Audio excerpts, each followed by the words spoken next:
My wife, Sarah, who's 29 and absolutely stunning, didn't bother hiding her intentions. She made it painfully clear that she wanted to explore relationships outside our marriage. She left no room for any confusion about it. I had planned a fancy evening, thinking it would be a nice way for us to connect. I had booked a table at one of our favorite upscale restaurants, made sure everything was just right. The crisp white tablecloths, the impressive wine list, all of it. I even went out and bought her a diamond necklace she'd been eyeing, spending almost $1,000. I thought it would make her happy, but I had no idea how much I would soon regret spending that money. As we sat down for dinner, I couldn't shake the feeling that something was off. Normally, our conversations were light and easy, but this time there was an undercurrent of tension. She seemed distracted, constantly glancing around the room like she was looking for someone. Usually, her attention would be on me, but tonight it felt like I wasn't even there. After we finished the main course and had a bit more wine, she finally brought up what had been on her mind. "Jason, there's something I've been thinking about for a while, and I think it's time we talk about it," she said. I set my glass down, trying to figure out what she was getting at. The seriousness in her voice told me this wasn't just some casual conversation. My mind raced, wondering if she wanted to talk about starting a family. We had discussed it before and agreed to wait until we were more settled in our careers. Now that things were better, I had been looking forward to it. But the way she was avoiding my eyes made me think this wasn't about that at all. "We need to have a serious conversation," she started, her expression grave. "I've been doing a lot of thinking lately, and this is something I need to explore. It's really important to me," she continued, her voice trembling just a little. "I need to figure out who I am outside of our relationship. I think it'll make me a better partner to you in the long run." I was stunned, my thoughts racing. "What exactly are you saying?" I asked, trying to keep my voice steady, though my heart was pounding. I leaned in, hoping she would meet my gaze, but she kept looking away. "I want to pursue relationships with other people, Jason. I hope we can come to terms with this now, so it doesn't cause us more pain later," she said. It hit me like a freight train. My chest tightened, and my face flushed with anger. "What do you mean, other people?" I demanded, my voice rising in disbelief. "Are you talking about other men?" She hesitated, biting her lip. "Yes, that's part of it," she finally admitted. The room started to spin around me. "So, you're telling me you want to date other men and expect me to be fine with it?" I asked, my frustration spilling over. "Sarah, how could you think that's okay?" She reached for my hand, but I pulled back. "I still love you, Jason.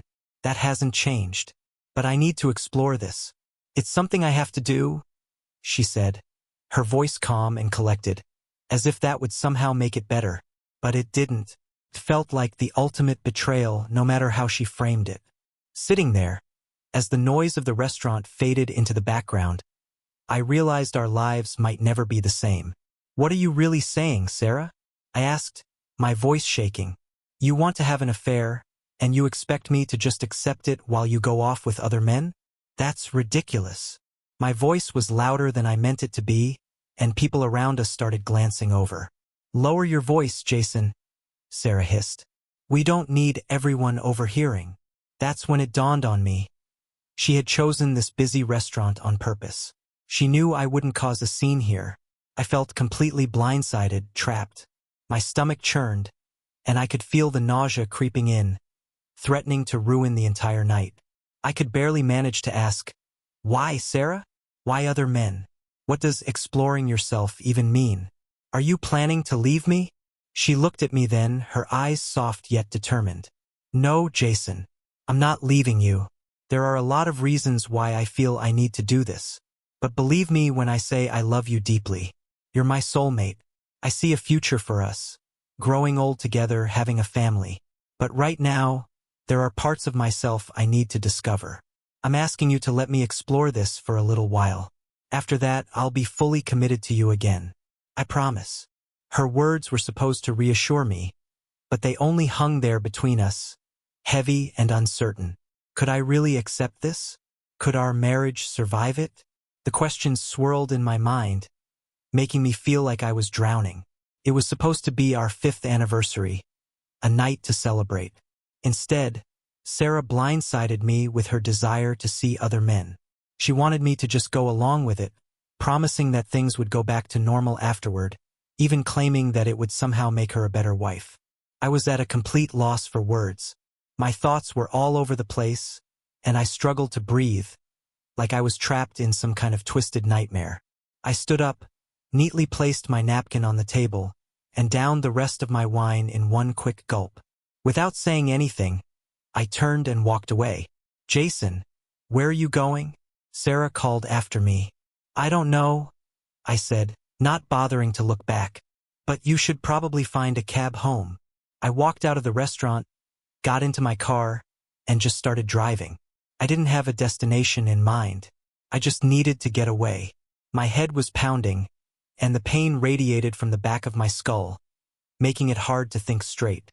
I kept driving, the hum of the engine and the blur of streetlights the only things I could focus on. Time and place didn't matter anymore. The next morning, I woke up in my car, my head still aching, parked somewhere unfamiliar. I climbed out, stretched, and took a look around, hoping that the night before had just been some horrible dream. But reality settled in quickly, and the first thing I knew I needed was a bathroom and a strong cup of coffee. After handling my business behind a nearby bush, I returned to the car, started the engine, and set off to find that much-needed coffee. Eventually, I stumbled upon a small, cozy diner, ordered breakfast, and of course, some coffee to clear my head. As I sat there, I tried to wrap my mind around what had happened. Letting Sarah pursue relationships with other men was absolutely not an option. It would surely be the end of our marriage. Even with her reassurances from the night before, I couldn't shake the feeling that she wasn't the same woman I had married. Maybe she was going through some sort of crisis, coming up with ideas that were completely detached from reality. I'm no therapist, just a confused husband trying to make sense of it all. I powered on my phone, which I had turned off during the night. Immediately, I saw a flood of texts and missed calls from Sarah. She was worried, clearly thinking I might have been in some sort of accident or worse. But at that moment, I wasn't ready to face her or talk about any of it. I knew ignoring her wouldn't solve anything, but I wasn't prepared to respond just yet. After downing several cups of coffee and polishing off a plate of eggs and bacon, I knew I had to face reality. I put together a basic plan: go home and confront the issue head-on. As I pulled into the driveway, Sarah rushed out of the house, her face a mask of concern. "Honey, where were you all night? I was terrified something had happened to you," she exclaimed, moving in to kiss me. I stepped back and said, "Sarah, I need to freshen up first. After that, we need to have a serious conversation about what you brought up last night." Without waiting for her reply, I walked past her and went straight to the bedroom, eager to get out of the suit I'd been wearing all night. I took my time in the shower, letting the hot water clear my mind and rehearsing what I needed to say. Doubts clouded my thoughts. Was she truly still my wife? Or was this her way of saying goodbye? Maybe this was her way of testing my commitment. Trying to figure out what was going on in her head was driving me mad. I loved her deeply. We had shared vows, celebrated a grand wedding, and honeymooned in Europe. The idea of being with someone else had never once crossed my mind. I was fully committed, but now it seemed like she wasn't. Thankfully, we didn't have kids yet, which would make things less complicated. What would happen next, though, was entirely up to the coming days and weeks. After getting dressed in clean clothes, I headed to the kitchen to make another cup of coffee. I grabbed a notepad and pen, preparing to get some clarity, only to find Sarah sitting at the kitchen island, staring at me. I did my best to remain composed, even though everything inside me was in turmoil. Coffee in hand, I sat down across from her and started, "So, Sarah, can you please explain again why you want to explore relationships outside of our marriage?" She met my gaze, her face set with determination. "Jason, I need to seek validation as a woman. Right now, I feel like my needs aren't being met. I need to identify those needs and figure them out on my own." "So, you're unsure of what you need and want to figure it out. Are you suggesting you need to step away from our relationship temporarily to do this?" I asked, trying to keep my voice even. No, I'm not leaving, she said quickly. I'll stay here in our home, but I need the freedom to set my own schedule and move at my own pace. When exactly do you plan on starting this exploration and changing your routine? I asked, my frustration growing. Anytime, really, she replied, her voice uncertain, but her words firm. I shook my head. I don't agree with this at all, Sarah. When we got married, we made vows to be partners, lovers, for life. Now, you want to start seeing other people. How am I supposed to process this? It feels like you're pulling away from our marriage. It's not that simple, Jason, she snapped, her frustration finally surfacing. For a couple of years now, something's been missing. Our lives are all about work. I don't feel valued like I did in the beginning. Valued? I shot back, my anger bubbling to the surface. Everything I've done has been for us. I've worked tirelessly for our future, the one we dreamed of when we got married. We're about to pay off this house, and you're saying you don't feel valued. I knew I needed to address the heart of the issue. Are you planning to start relationships with other men? I asked, trying to keep my tone steady. Sarah hesitated, looking away. I can't say for sure. If the right person comes along and it feels right, I might consider it. So, you're thinking about cheating? I pressed, my shock impossible to hide. It's not cheating if you know about it, Jason. It's not infidelity if we agree to it, she said calmly, as if that made everything okay. My heart raced, and I took a deep breath, wishing I had something stronger than coffee to calm my nerves. I had to keep it together. Let me get this straight, I said, trying to understand. You're going to meet other men, date them, maybe even sleep with them, but still live here with me. Is that what you're saying? It's not that simple, she repeated, her voice starting to waver. I'm still figuring things out. Seems pretty straightforward to me, I replied. What about our marriage? Are we supposed to just put everything on hold while you figure this out? Do you expect us to still be intimate while you're off with other people? Yes, Jason. We're a family, and I love you. I want us to stay together. But this is something I need to do for myself, she said, her eyes pleading with me. And how often do you plan on doing this? Every weekend? Several nights a week? Every night? I pushed, my frustration spilling over. I haven't decided yet, she replied, clearly irritated. Why are you so fixated on the details? Because I need to know what my life's going to look like while you're out there, dating and sleeping with other people. I don't have a girlfriend, Sarah. At least not yet, I said, my voice dripping with bitterness. I took another deep breath, trying to keep my frustration from boiling over. Sarah, I need to know if you're fully committed to this decision. Have you thought about how this is going to affect our marriage? She nodded, but I could tell she wasn't being completely honest. She wasn't ready to face how deeply this would hurt us. Then she dropped a bomb that would change everything. If you really love me, you'll let me do this, she said. I held my ground. If you love me, Sarah, you wouldn't go through with it. This is my line in the sand. Infidelity, even if it's somehow pre-approved, is still a betrayal. I laid out my terms, plain and simple. Here's how it's going to be. If you choose to see other men, you need to move out. I can't live with you while you're involved with someone else. You need to find a new place. No negotiation.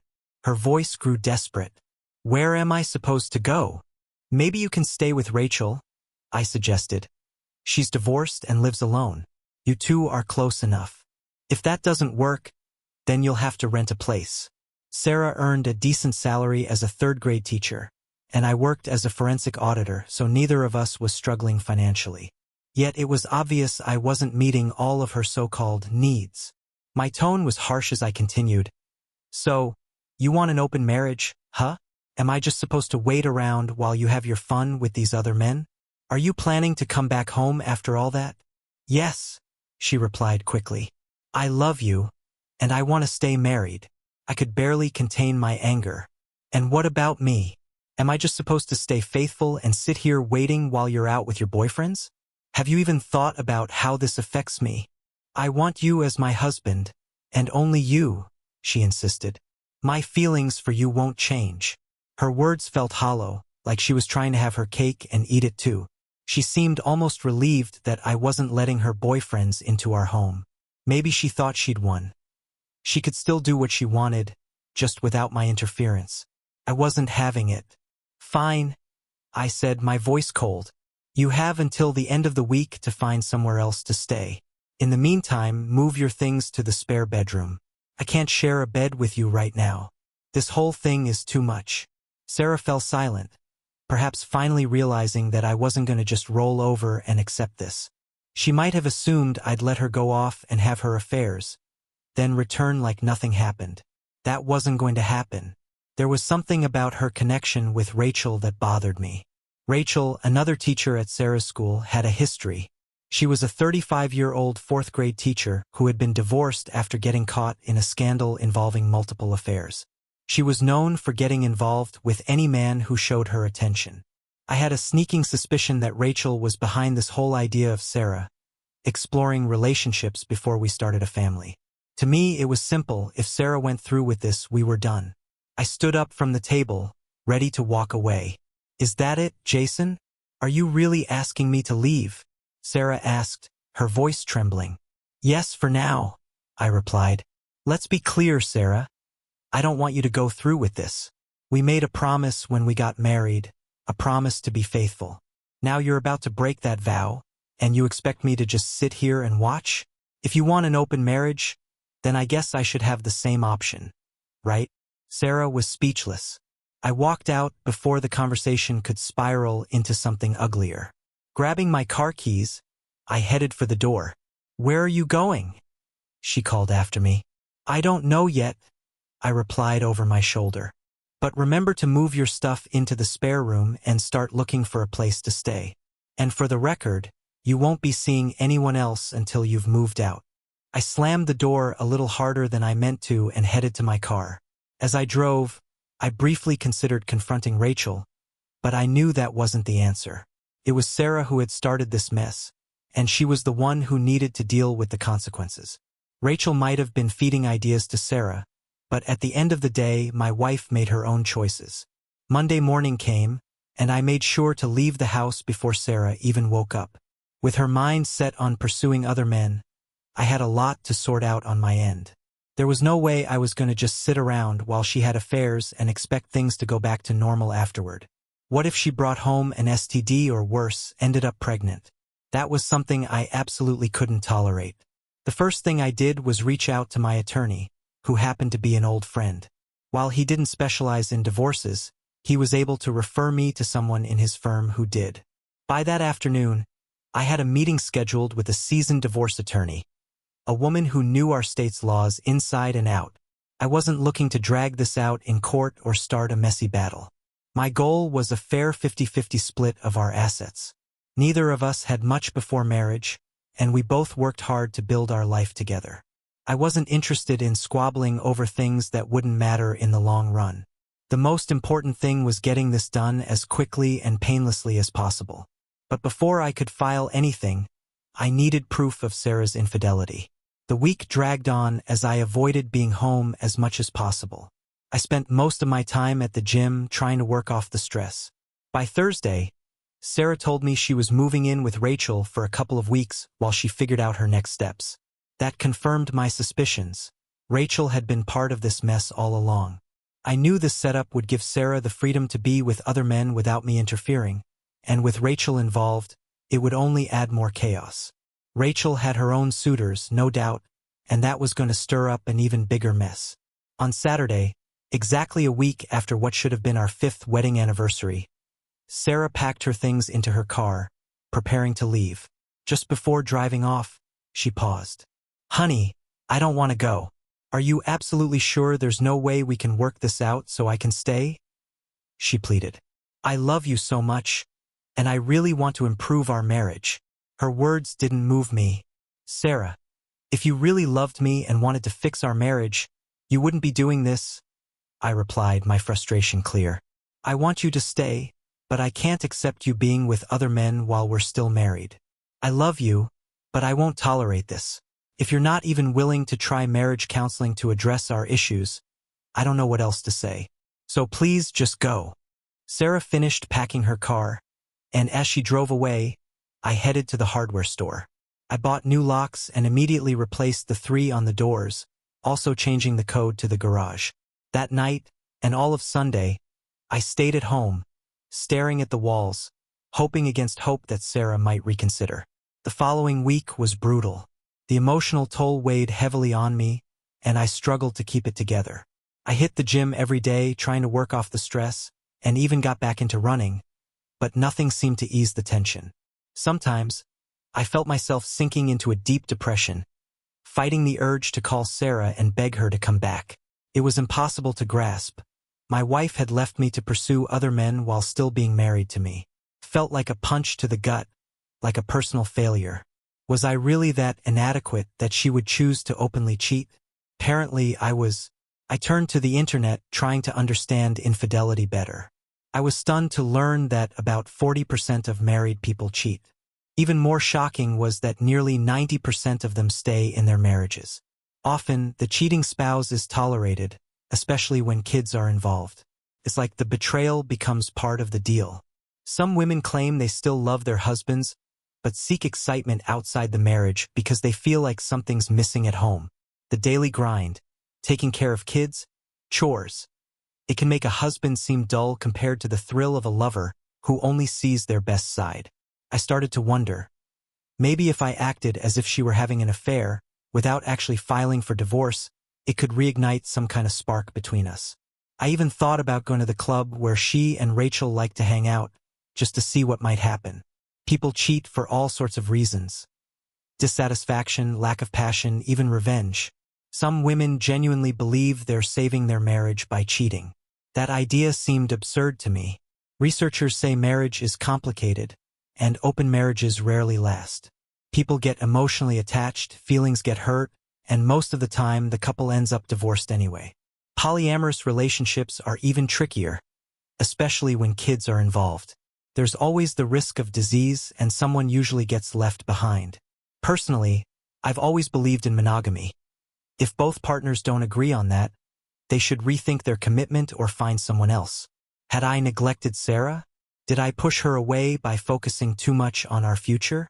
I wasn't sure. What I did know was that I was angry, hurt, and deeply upset by her decision to leave and chase after other men. She was looking for something I apparently couldn't provide, but I couldn't see how her actions were going to help our marriage.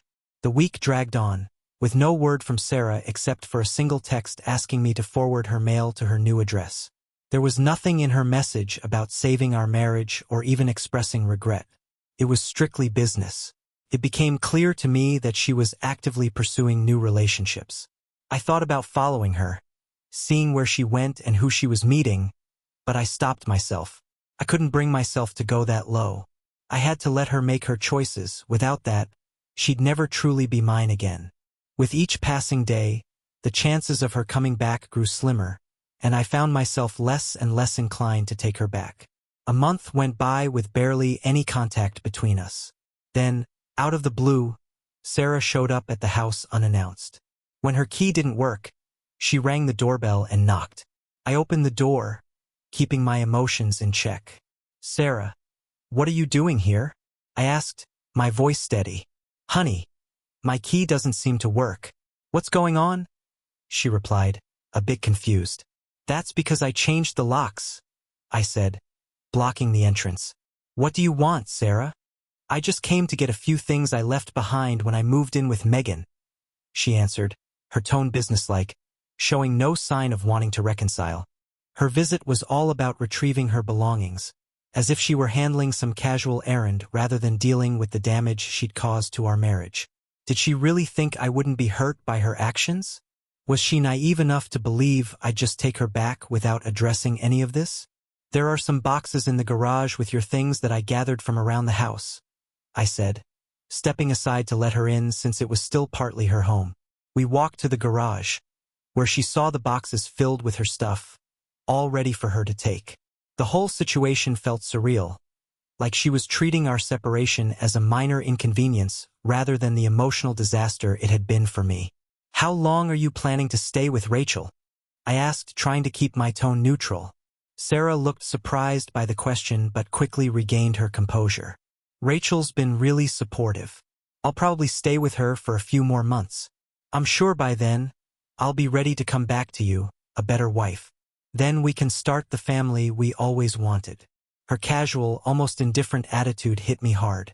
She really thought she could leave, sleep with other men, and then just waltz back into my life as if nothing had happened?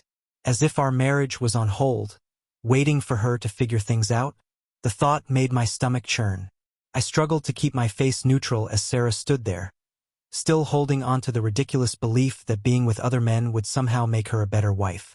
It was absurd, and I found it both infuriating and disheartening. So, have you found yourself a boyfriend yet?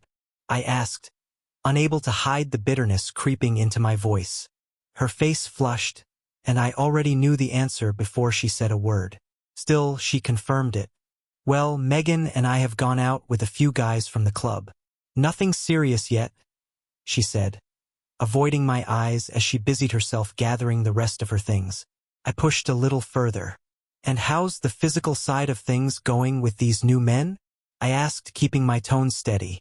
Her cheeks turned even redder, and she kept her focus on the boxes she was collecting, avoiding any eye contact. I didn't press any further. I left her in the garage and went to the kitchen, grabbing the newspaper and making myself a cup of coffee. A few minutes later, Sarah reappeared with a large bag of her belongings. She glanced around the kitchen, probably expecting to find the house in disarray after she'd left. But what she saw was a spotless room. I'd hired a cleaning service to come by 3 times a week, so the place was immaculate. It was a small comfort in the middle of all this chaos. Need anything else? I asked, trying to keep my voice as steady as possible. She hesitated, then asked, So, how have you been since I moved out? Are you doing okay? I'm fine, I answered tersely. Work keeps me busy, and I've been traveling a lot. Concern flickered in her eyes. Have you been going out, or just staying home alone? She asked, a question I'd been waiting for. It was time to throw her a curveball. I've been keeping busy, I said casually. I joined a cycling group. We meet twice a week, and it's been great. After the rides, we usually grab a beer and a burger. It's helped keep my mind off things. Her reaction was telling. She seemed more intrigued by my activities than she had been talking about her own life. Maybe she was starting to realize that her little plan for excitement might not turn out the way she had imagined. Perhaps she was beginning to worry that her once dependable husband might actually move on. Later on, I learned that Sarah had been seeing 2 men from the club she frequented with Rachel. They had been physically involved with her several times, but neither of them wanted anything serious. They were both married and were only looking for casual fun, using Sarah for their own entertainment. By the time 2 months had passed, I had come to terms with the end of our marriage. I was ready to move on. Sarah's silence made it clear that she had no intention of coming back. And even if she did, I wasn't sure I'd want her anymore. To make matters worse, I found out that she had taken a trip to the Dominican Republic with one of her boyfriends during her school break. They enjoyed a tropical vacation, tanning on the beach and indulging in whatever else they could get up to. If she thought her infidelity was somehow going to fix our marriage, she was sorely mistaken. I'd also discovered that Rachel had been feeding Sarah stories about how I was a neglectful husband, influencing her decision to leave. Now, Sarah was living in a cramped 2-bedroom apartment with her bitter friend, and her reputation was starting to suffer. People were talking. When Sarah's mother caught wind of the Caribbean trip, she called me, concerned and confused. She seemed to think the problem might have been with me. Why did Sarah leave, Jason? What's going on between you two? Is she being mistreated? She asked, genuinely worried. No, I replied. Sarah left me to pursue other men. You might want to ask her for the full story. Her mother was shocked but promised to speak with Sarah. Later, I heard from her that she confronted Sarah, asking, Why did you leave your home, Sarah? What's going on with you and Jason? Is he treating you badly? No, Mom, Jason's not mistreating me, Sarah had said. I just don't feel the excitement I need from him. I don't feel desired. I'm looking for that elsewhere for now. I want to have some fun before Jason and I start a family. I plan to come back when I'm ready, and everything will be fine. Her mother was distressed. Sarah, if you're having affairs, Jason isn't going to want you back. Cheating is the quickest way to ruin a marriage. Don't you see that? But Sarah, confident in her delusion, responded, I know Jason loves me, Mom. This is all part of the plan. I'm sure he'll want me back once everything settles down. He understands what I need. I'll come back in a few months, maybe a year at most, and then we'll start our family. Sarah's mother tried to get through to her. Sarah, you need to come to your senses. If you keep this up, there won't be a marriage or a husband waiting for you, and definitely no kids with him. Do you understand? But Sarah wouldn't budge. Mom, I'm sure Jason loves me. I just need this time to figure things out. He'll want me back when the time is right. Her mother's pleading fell on deaf ears. Sarah was resolute, and her misguided confidence was maddening. But I was beginning to accept that if she wanted to explore life without me, maybe it was time for me to do the same. It had been about 3 months since she left, and I knew it was time to move forward. I decided to ask out a woman I knew from my cycling group. I wasn't looking for anything serious, just some companionship to break up the monotony. Since Sarah left, my days had become a boring cycle of work, the gym, cycling, and sleep. Nothing more, nothing less. Part of me still clung to the hope that Sarah might come to her senses and return. But deep down, I knew it wasn't likely. She seemed to be enjoying her newfound freedom too much, chasing after excitement and validation that she claimed had been missing in our marriage. I didn't want to appear desperate, so I focused on getting to know the people in my cycling group better before asking anyone out. I wanted any connection to feel real, not just a temporary distraction. Most of my cycling buddies knew I was separated, and I was sure some of them had heard about Sarah's dating life. In a city our size, word tends to get around. I asked Laura, one of the women from the cycling group, if she'd like to meet up for a drink or tea sometime. To my surprise, she agreed. We planned a casual Saturday evening outing. I suggested we go kayaking at a nearby lake before dinner. I had a bit of experience, and while Laura had never tried it, she seemed eager to give it a shot. We spent about 3 hours on the water, covering around 10 miles, and it turned out to be a fantastic time. Afterward, we went to a charming little restaurant for dinner. I had a craft beer with steak and fries, while Laura enjoyed some white wine with pasta. The whole evening felt easy and relaxed, capped off by getting ice cream from a waterfront stand. I drove her home and intended to give her a friendly kiss on the cheek, but she surprised me by kissing me on the lips. It was unexpected but pleasantly so. Not wanting to come across as too eager, I waited until our next cycling meetup before suggesting another date. Laura seemed a bit concerned that my lack of communication meant I didn't enjoy our time together, but I quickly reassured her that I had a great time and really valued her company. We set up another date for the following Saturday, this time for a round of golf. The day before, I texted her to confirm our plans and asked whether she'd like me to pick her up or if she preferred to meet at the club. She asked that I pick her up, and we agreed on an early afternoon tea time. Neither of us were great golfers, but we had fun, laughing off our less than impressive skills. Later that evening, I hosted a barbecue at my place, and we shared a bottle of wine. As the night wore on, and I was getting ready to drive her home, Laura took the keys from me and asked to see the bedroom. The next morning, I woke up next to Laura. She was stunning, long dark hair, captivating green eyes, and a small scar on her chin that gave her beauty a touch of character. Standing at 5 feet 11 inches and around 140 pounds, she had a slender frame, and as a nurse in the pediatric department, her genuine compassion for others was apparent. From the moment we met, her authenticity and charm had drawn me in. We had breakfast on my patio, and the conversation eventually turned to my situation and the possibility of divorce. Laura needed to understand where I stood before getting more emotionally involved. No one wants to invest in someone who might reconcile with their estranged spouse. As I explained Sarah's reasoning for leaving, Laura's reaction confirmed what I already suspected. She didn't believe Sarah was going to come back. Her insight gave me the push I needed to take the next step. The following Monday morning, I contacted my lawyer and hired a private investigator to look into what Sarah had been up to. I wanted to know how many men she was seeing before I served her the divorce papers. The investigator uncovered that Sarah was involved with multiple men, most of them married. They'd been gathering at Rachel's apartment for post-club get-togethers. 2 weeks later, Sarah received the divorce petition, and it set off a chain of chaotic events. That night, she showed up at the house, clearly distressed and clutching a large brown envelope. When I opened the door, she looked at me with a mixture of confusion and desperation. "Sweetheart, I got these papers today. Why did you file for divorce?" she asked, her voice shaky. "I told you I'd be home soon, maybe even this week. We could still plan for that baby we talked about." I led her inside and into the kitchen. "It's too late for that now, Sarah," I said. "I told you when you left that I didn't want you to go, but you made your choice."